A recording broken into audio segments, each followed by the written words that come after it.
Precisamos conversar. É que você precisa conhecer minha família. Quase que é infarto, eu. Tenha juízo, coisinha. Ai, Caio, eu ganhei.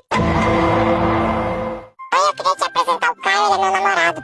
Cadê aquele outro lá? Faz tempo que não vejo ele. Talvez não, eu não gostava dele, acabou. Só prova de bala. Vai apresentar ele ao seu pai. Quem é o seu pai? Se fosse pra você conhecer, eu nem apresentava, de vagabundo. O que tá acontecendo? Ai, chave, tu é pai da Bia?